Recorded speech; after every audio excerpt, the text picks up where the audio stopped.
ഇന്ന് തന്നെ ഡൗൺലോഡ് ചെയ്യൂ. കാണൂ നിങ്ങളുടെ ഫേവറേറ്റ് ഷോസ്. അച്ഛന്റെ ആ വാക്ക് കേട്ടിട്ട് രാജുന് ഒരു സന്തോഷം തോന്നിയില്ലേ? എനിക്ക് പ്രത്യേകിച്ച് ഒന്നും തോന്നിയില്ല. എന്നാ എനിക്ക് തോന്നി. എനിക്ക് ഒരാളോട് ഇഷ്ടമുണ്ട്.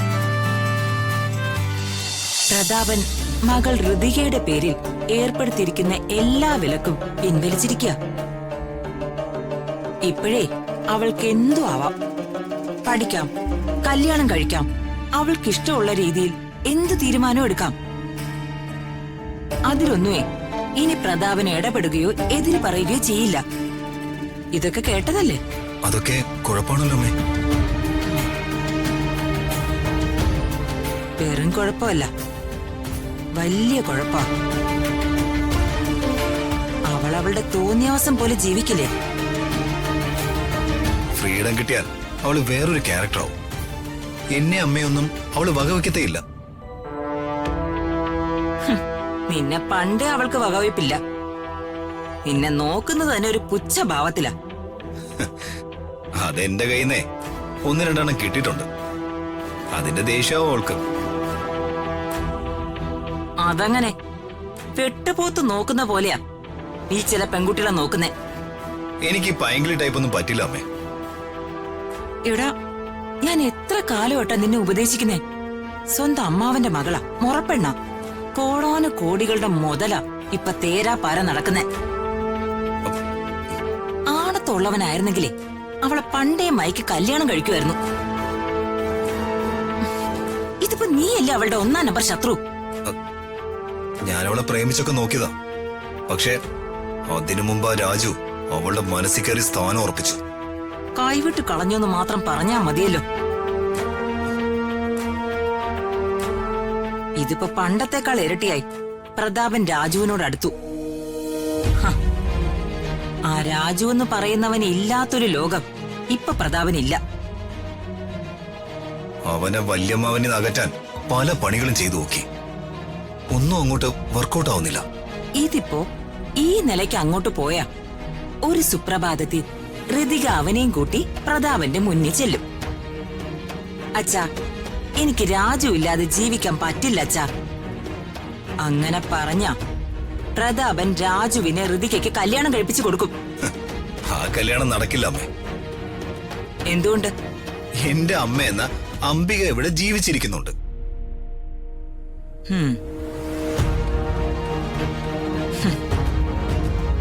എനിക്കൊരു തരി ജീവനുണ്ടെങ്കിൽ ഞാനതിന് സമ്മതിക്കില്ല.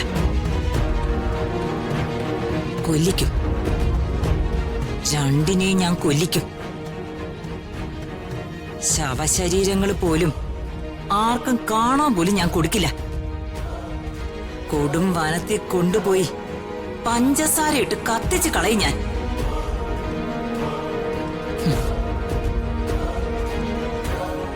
അതിനുള്ള അവസരം ഉണ്ടാക്കാതിരുന്ന അവർക്ക് കൊള്ളാം.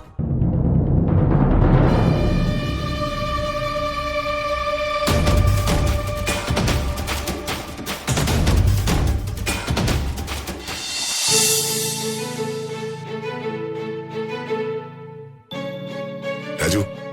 ആ സാറേ, എന്നാ ഞാൻ ഇറങ്ങട്ടെ? രാജു, റെസ്റ്റ് എടുക്കണം. കൃത്യസമയത്ത് മരുന്നും കഴിക്കണം. അല്ല, നീ എങ്ങനെ പോകുന്നത്? ബൈക്ക് ഹോസ്പിറ്റലിൽ ഇരിക്കല്ലേ? നിന്നെ ഞാൻ കൊണ്ടാക്കാം, വാ. അയ്യോ വേണ്ട സാറേ, എനിക്ക് ബൈക്ക് എടുക്കണം. ഞാൻ ഇവിടുന്ന് ഓട്ടോയില് ഹോസ്പിറ്റലിൽ പൊക്കോളാം. ഏയ്, അത് പറ്റില്ല. നീ വന്നേ. സാറേ, അത് വേണ്ട, ഞാൻ പൊക്കോളാം. എനിക്കൊരു കുഴപ്പമില്ല. എന്താന്ന് എനിക്കറിയില്ല രാജു. നിനക്ക് എന്തെങ്കിലും പറ്റിയ പിന്നെ അതെനിക്ക് സഹിക്കാനാവില്ല.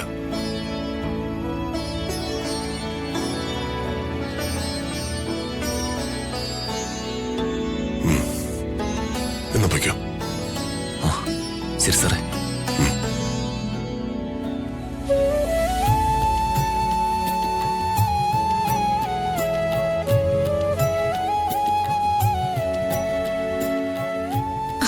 രാജു,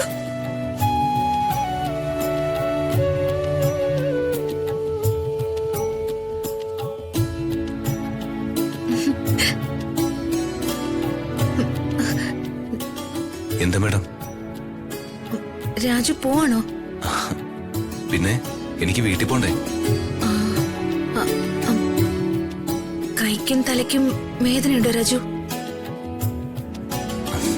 സാരമില്ല മാഡം, ഇപ്പൊ കുഴപ്പമില്ല. മരുന്ന് കഴിക്കുമ്പോ അതെല്ലാം മാറിക്കോളും. എന്താ മാഡം? അല്ല രാജു, അച്ഛൻ പറഞ്ഞതൊക്കെ രാജു കേട്ടില്ലേ? ആ, കേട്ടല്ലോ. എനിക്ക് എന്റെ അച്ഛൻ ലൈസൻസ് തന്നു.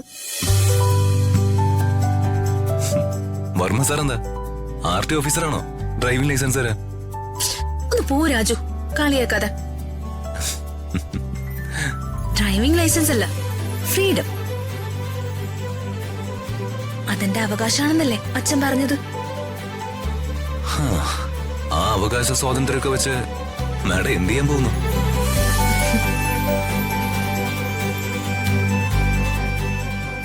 എന്താ മാഡം ഇങ്ങനെ ചിരിക്കുന്നത്? തലയിലെ കിളിയൊക്കെ പോയോ? രാജു, നീ വെറുതെ എന്നെ കളിയാക്കല്ലേ. രാജു കളിയാക്കിയാ എനിക്ക് സങ്കടം വരും.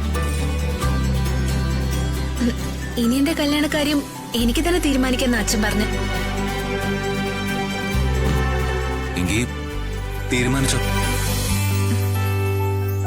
അച്ഛന്റെ ആ വാക്ക് കേട്ടിട്ട് രാജുന് ഒരു സന്തോഷം തോന്നിയില്ലേ? എനിക്ക് പ്രത്യേകിച്ച് ഒന്നും തോന്നിയില്ല. എന്നാ എനിക്ക് തോന്നി.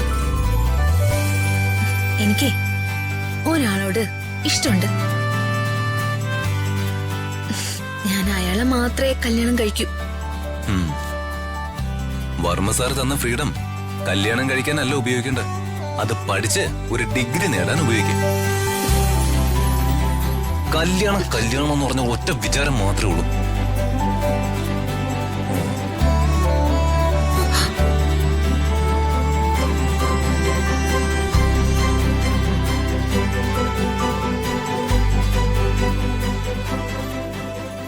ദൈവമേ, എന്റെ മോൻ എന്താ പറ്റിയത്? വേണോട്ടാ, അവനെ ഒന്ന് വിളിക്ക് വേണോട്ടാ. എന്നിട്ട് അവനോട് ഇങ്ങോട്ടൊന്ന് വരാൻ പറ. നീ ഇങ്ങനെ കിടന്ന് കാറി കോവാതെടി. അവനിങ്ങ് വരും. എന്തായാലും സാറിന്റെ കൂടെ അല്ലേ അവൻ. ഒരു വർമ്മ സാറ് അളിയന്റെ ജീവിതം ഇങ്ങനെ ഇവിടെ കുട്ടിച്ചോറാക്കുന്നത് ഈ വർമ്മ സാറും അയാളെ മകള് ആ ഹൃദയം കൂടെയാ. വർമ്മ സാറ് ഹൃദയം വേണം. രാജുവിന്റെ ചുണ്ടിന് ഏത് നേരവും ഈ മന്ത്രം മാത്രമല്ലേടി പ്രിയേ? അതെ. രാജുവിന് ഈ ആപത്തൊക്കെ വന്നു ആരാ നിന്നോട് പറഞ്ഞേ? അതൊക്കെ ഞാൻ അറിയും. കാരണമേ, രാജുവിന്റെ കാര്യത്തിൽ ഉത്കണ്ഠ നിങ്ങളെക്കാൾ കൂടുതൽ എനിക്കാ. അങ്ങനെ